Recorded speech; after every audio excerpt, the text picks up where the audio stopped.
നിങ്ങൾക്ക് നീതി അന്യമാകുമ്പോൾ, നിങ്ങളുടെ അവകാശങ്ങൾ നിഷേധിക്കപ്പെടുമ്പോൾ, നിങ്ങളൊരു ക്രൈമിനിരയാകുമ്പോൾ ഈ സിസ്റ്റത്തിന് നിങ്ങളെ സംരക്ഷിക്കാനാവാത്ത സാഹചര്യത്തിൽ പ്രതിയാക്കപ്പെടുന്ന കുറ്റവാളികളെ ശിക്ഷിച്ച് ഇരകൾക്ക് നീതി ലഭ്യമാക്കുക എന്നതാണ് നീതിന്യായ വ്യവസ്ഥയുടെ ഉത്തരവാദിത്വം. അതാണ് ആത്യന്തികമായി നീതിന്യായ വ്യവസ്ഥിതി ചെയ്യുകയും വേണ്ടത്. ഒരു സ്ത്രീ, അറിയപ്പെടുന്ന നടി, വാഹനത്തിൽ വെച്ച് എതിർക്കാൻ പോലും ആകാത്ത നിസ്സഹായതയിൽ അതിക്രൂരമായി കൂട്ടബലാത്സംഗത്തിന് ഇരയാകുന്നു. 8 വർഷം നീണ്ട വിചാരണയ്ക്കൊടുക്കം നീതി പ്രതീക്ഷിച്ചിരുന്നവരാണ് നമ്മൾ. ഇന്നലെ വിധി വന്നു. വിധി നേരത്തെ വന്നതുപോലെയാണ്. ആരൊക്കെയാണ് കുറ്റം ചെയ്തവരെന്നും ആരൊക്കെയാണ് കുറ്റവിമുക്തരായതെന്നും കോടതി ശിക്ഷിച്ചപ്പോഴേ നമുക്ക് മനസ്സിലായിരുന്നു.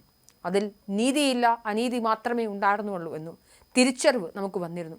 എന്നിട്ടും എങ്കിലും കുറ്റക്കാരെന്ന് കോടതി കണ്ടിരുന്ന ആദ്യത്തെ 6 പ്രതികൾക്കെതിരെ അതികഠിനമായ ശിക്ഷ ലഭിക്കുമെന്നും അതെങ്കിലും സമൂഹത്തിലൊരു മാതൃകയായി മാറണമെന്നും പ്രതീക്ഷിച്ചവരാണ് നമ്മൾ. കൂട്ടബലാത്സംഗത്തിന് ഏറ്റവും കുറഞ്ഞ ശിക്ഷ 20 വർഷവും പരമാവധി ശിക്ഷ ജീവപര്യന്തം തടവുമാക്കി മാറ്റിയത് 2013 ഡൽഹിയിലെ നിർഭയ കേസിന് ശേഷമാണ്.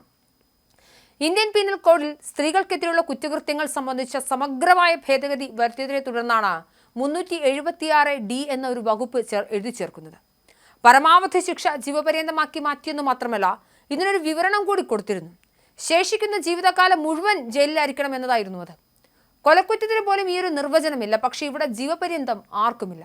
അതുകൊണ്ട് തന്നെ കേസിൽ പ്രോസിക്യൂഷന് അപ്പീൽ നൽകും. ദിലീപിനെ അടക്കം വെറുതെ വിട്ടതും പരിശോധിക്കും. രാജ്യചരിത്രത്തിൽ തന്നെ ബലാത്സംഗം ചെയ്യാൻ കൊട്ടേഷൻ കൊടുത്ത അത്യപൂർവ കേസുകളിലൊന്നാണ് നടിയെ ആക്രമിക്കപ്പെട്ട സംഭവം. മാത്രമല്ല ഒരുപാട് സവിശേഷതകളുള്ള ഒരു കേസുമായിരുന്നു. ഈ കേസിൽ പതിവിന് വിരുദ്ധമായി കൂട്ടബലാത്സംഗം ചെയ്തുവെന്ന് മാത്രമല്ല, അതിൻ്റെ ദൃശ്യങ്ങൾ പുറത്തെത്തിക്കുകയും ചെയ്തു. അതിന് പ്രതിഫലം ആവശ്യപ്പെട്ടുവെന്നാണ് ആരോപണം. ഇത് തെളിയാത്തതും കേസിനെ സ്വാധീനിച്ചു. അപ്പീലിൽ ഇരയ്ക്ക് നീതി കിട്ടുമെന്ന കാര്യത്തിൽ സംശയമില്ല എന്ന് കരുതുന്ന ധാരാളം ആളുകളുണ്ട്. അത്തരത്തിലൊരാളാണ് ഞാൻ. സാധാരണ കൊലക്കുറ്റത്തിന് ലഭിക്കുന്ന ജീവപര്യന്തം തടവിനേക്കാൾ വലിയ തടവാണ് ഇതിലെ ജീവപര്യന്തം തടവും. എന്തായാലും പ്രതികളാക്കപ്പെടുന്ന ആദ്യത്തെ 6 പേർക്കും സുഖമാണ്. അവർ വിചാരണ തടവുകാരായി കഴിഞ്ഞ 7 വർഷത്തിലധികമായി ജയിലിൽ കഴിയുകയാണ്. ഒന്നാം പ്രതിയായ അതിക്രൂരനായ സൈക്കോ ക്രിമിനൽ പൾസർ സുനിക്ക് കേവലം 12 വർഷം കൂടി ഇനി ജയിലിൽ കടന്നാൽ മതി. അദ്ദേഹത്തിൻ്റെ ഏർലി 50s ജയിലിൽ നിന്ന് പുറത്തേക്ക് വെത്താൻ സാധിക്കും. അതായത് ഒരു പൊട്ടൻഷ്യൽ ക്രിമിനലിനെ നമ്മളിനി തിന്നാനും കുടിക്കാനും നോക്കി പോറ്റിപ്പുലർത്തേണ്ടുന്ന അവസ്ഥ വരും. പ്രതികൾക്കെല്ലാം തുല്യ ഉത്തരവാദിത്തമാണെന്നും പരമാവധി ശിക്ഷ നൽകണമെന്നും തടഞ്ഞുവെക്കൽ, തട്ടിക്കൊണ്ടുപോകൽ, അതിക്രമം എന്നിവയിലെല്ലാം മറ്റു പ്രതികൾ 1-ാം പ്രതിക്കൊപ്പം നിന്നെന്നും നിഷ്കളങ്കയായ സ്ത്രീയാണ് അതിക്രമത്തിനും മനുഷ്യത്വമില്ലാത്ത നടപടികൾക്കും ഇരയായതെന്നും മനസ്സിലാക്കിയിട്ടും കോടതി പ്രതികളുടെ പ്രായം, വീട്ടിലെ സാമ്പത്തിക സാഹചര്യമൊക്കെ കണക്കിലാക്കി വിധി എഴുതുകയാണ്. കല്യാണം ആലോചിക്കുന്നത് പോലെ.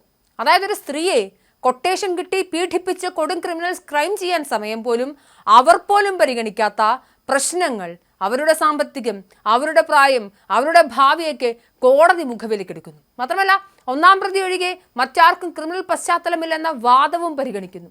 ഇത് പൾസറിനും കൂട്ടർക്കും ആശ്വാസമല്ലാതെ മറ്റെന്താണ്? പരമാവധി ശിക്ഷയായി ജീവപര്യന്തം കൊടുത്തിരുന്നുവെങ്കിൽ പ്രതികൾക്ക് ജീവിതകാലം മുഴുവൻ ജയിലിൽ കിടക്കേണ്ടി വരുമായിരുന്നു. കഷ്ടമെന്നേ പറയാൻ സാധിക്കൂ വിധി കേട്ടാൽ. വീട്ടിൽ അമ്മ മാത്രമേ ഉള്ളൂ എന്നാണ് വിധി കേൾക്കുന്നതിന് മുമ്പ് സുനി പറഞ്ഞത്. നിനക്ക് അമ്മയും പെങ്ങളും ഇല്ലാത്ത വൃത്തികേട് കാണിച്ചിട്ടല്ലേ നീ ഇവിടെ നിൽക്കുന്നതെന്ന് തിരിച്ചു ചോദിക്കാൻ നമുക്ക് പോലും തോന്നിപ്പോകുന്ന അവസ്ഥ. എന്തായാലും അതൊക്കെ കേട്ട് കണ്ണീർ വാർത്ത് പ്രതിപാപം കുറച്ച് ശിക്ഷ മതിയെന്ന് പറയുന്നത് പോലെയാണ് വിധി വന്നതെന്നാണ് വ്യക്തിപരമായ അഭിപ്രായം.